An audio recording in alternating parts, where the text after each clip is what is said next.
विष्णुः देवो महेश्वरः गुरु साक्षात् परब्रह्म तस्मै श्री गुरुवे नमः। अखण्डमण्डलाकारं व्याप्तं येन चराचरं तत्पदं दर्शितं येन तस्मै श्री गुरुवे नमः। पांचवां स्कंद रंभ क्रम की कथा। राजा जन्मेजय ने कहा कि हे प्रभु, भगवती योगेश्वरी के चरित्र कहने की कृपा कीजिए। व्यास जी कहते हैं कि हे राजन, पूर्व समय की बात है। धरातल पर महिषासुर नामक एक राजा था। महिषासुर ने अत्यंत कठिन तप किया तथा ब्रह्मा जी से किसी के हाथ से ना मरने का वर प्राप्त किया। ब्रह्मा जी ने उसे वर दिया कि स्त्री को छोड़कर वह सबके हाथ अवश्य हो। राजा जन्मेजय ने पूछा कि महिषासुर किसका पुत्र था, उस महाबली दैत्य की उत्पत्ति कैसे हुई, उसे महिष का रूप कैसे मिल गया। व्यास जी कहते हैं कि महाराज, धनु के जगत प्रसिद्ध दो पुत्र थे, उनके नाम थे रंभ और गर्भ। उन दोनों की दानवों में बड़ी प्रतिष्ठा थी। वह दोनों संतानहीन थे, अतः पुत्र होने के लिए तपस्या कर रहे थे। पंचनंद के पावन जन्म में तपस्या आरंभ हुई। क्रम्भ जल में डूबकर दुष्कर तप करने लगा। रंभ प्रशस्त दूध वाले वट वृक्ष के नीचे गया और पंचांगनी की व्यवस्था करके तपस्या में लीन हो गया। दोनों दैत्यों की स्थिति का पता लगने पर शचीपति इंद्र स्वयं पंचनंद पहुंचे। ग्राह का वेश बनाकर उन्होंने जल में प्रवेश किया तथा तपस्या करते हुए क्रम्भ के पैर पर पकड़ लिए। इस प्रयास से दुराचारी क्रम्भ की जीवन लीला समाप्त हो गई। व्यास जी कहते हैं कि रंभ के तप से प्रसन्न होकर अग्निदेव प्रकट हो गए और रंभ से वर मांगने को कहा। रंभ ने कहा कि मैं त्रिलोकी पर विजय पाने वाला पुत्र चाहता हूँ। तब अग्निदेव ने रंभ से कहा कि बहुत ठीक, तुम्हारी अभिलाषा जल्द ही संपूर्ण होगी।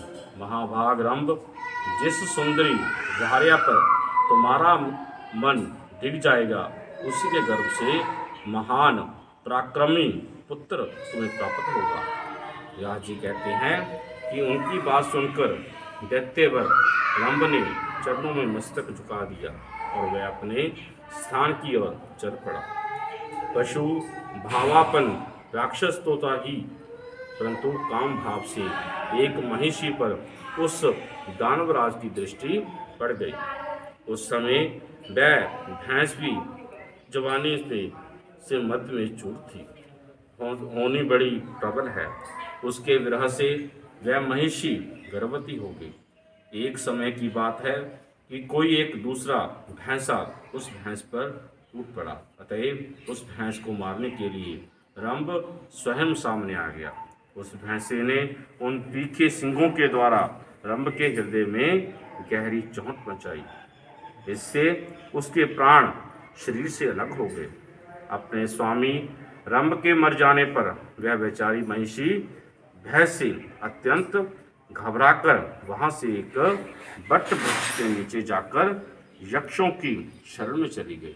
की रक्षा करने के लिए यक्ष भैंसे का सामना करने के लिए तत्पर हो गए। यक्ष बाण बरसाने लगा। एक भैंसा ऐसा बाण लगा कि उससे आहत होकर भैंसा तुरंत प्राणहीन हो गया, पृथ्वी पर गिर गया। रंभ यक्षों का परम प्रेमी था, अतः उन्होंने उसकी लाश लेकर दाह संस्कार करने के लिए चिता पर रख दी। पति के मृत शरीर को चिता पर देखकर उस महिषी के मन में भी निश्चित विचार हो गया कि मैं भी पति के साथ सती हो जाऊं। वह जलती हुई चिता पर बैठ गई। उसी समय चिता के मध्य भाग से महाबली महिषासुर निकल आया। रंभ भी एक दूसरा शीर धारण करके रक्त बीज के रूप में चिता से निकला। जो महिषासुर और रक्त बीज इन दोनों की उत्पत्ति हुई, राजन, महिषासुर देवताओं, दानवों और मानवों सबसे अवध्य था। महिषासुर एक छत्र राजा क्या राज्य का उपभोग करने लगा। वरदान के अभिमान में पैचूड़ होकर उसने स्वर्ग में विजय पाने का निश्चय किया। अतः 5वां सर्ग समाप्तः। इंद्रादि देवताओं का महिषासुर विडाल और ताम्र के साथ युद्ध। जय सीताराम। जय जय जय।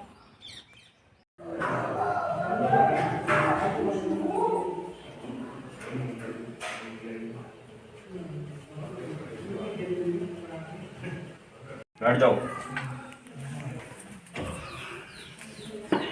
तेरे कर दो जी,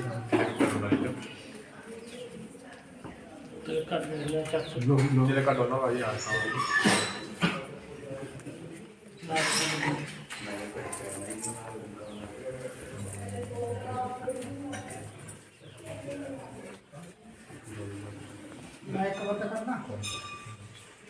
अच्छा पापा जी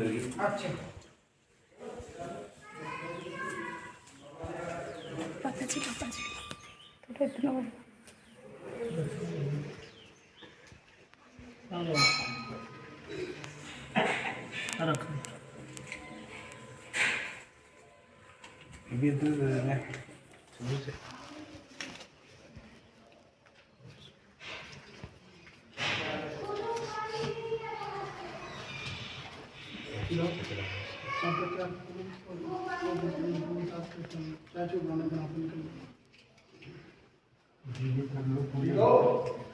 अभी 8 जी होगी जी।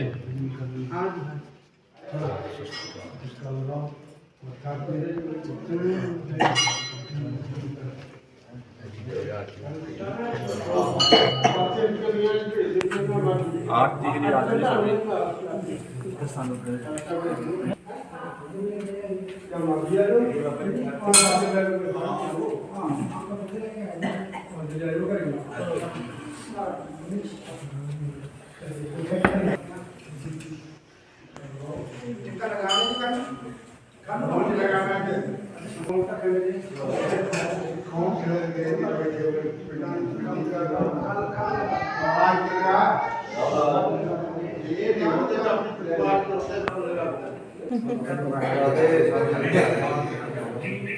ना अच्छी लग रही थी।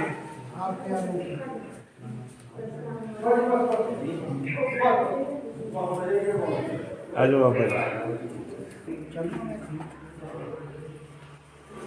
आप लोग वो कहाँ हैं? चलो रंग बहुत सुंदर।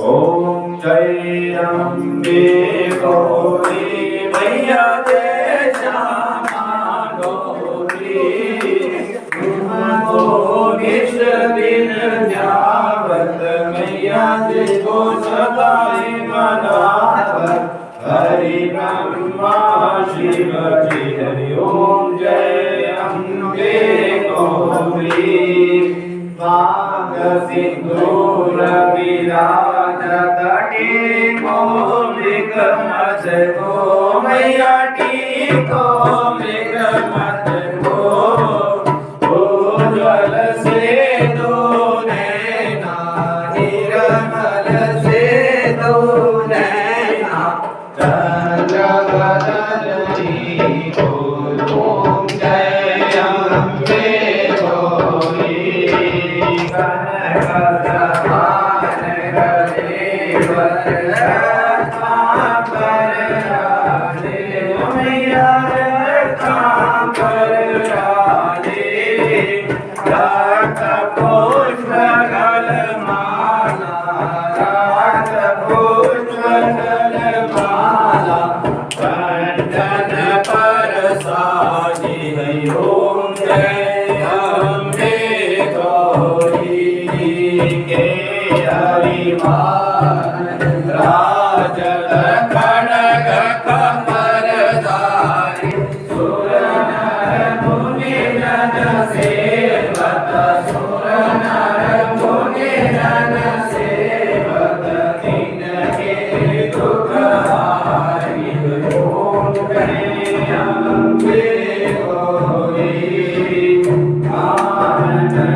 और आर्थिक के अनुसार मैं आगे दिखा दीजिए।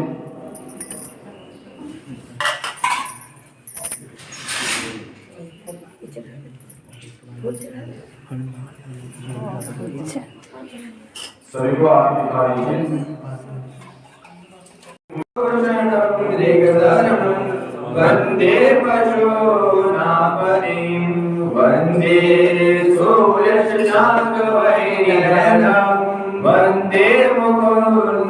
प्रियं वन्दे भक्तजनाशयं च वरदं वन्दे शिवो शङ्कर वन्दे शिवो शङ्कर सुगन्धे पुष्पाणि यथाकालोद्भवानि च पुष्पाञ्जलि मया दत्ता क्रियाणां परमेश्वर पुष्पाञ्जलि समर्पयामि। जय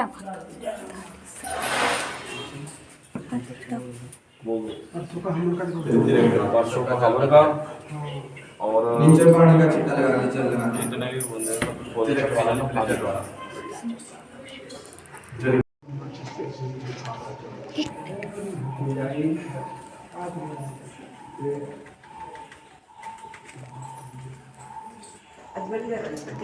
इतना ही 9 बजे आ गया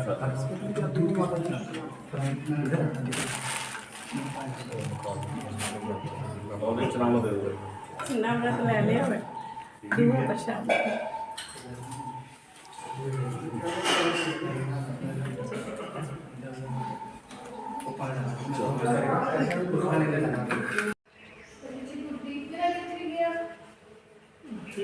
स्कूटी लेके तो गया मुझे वाइपर पता है कितने रखे हुए हैं इधर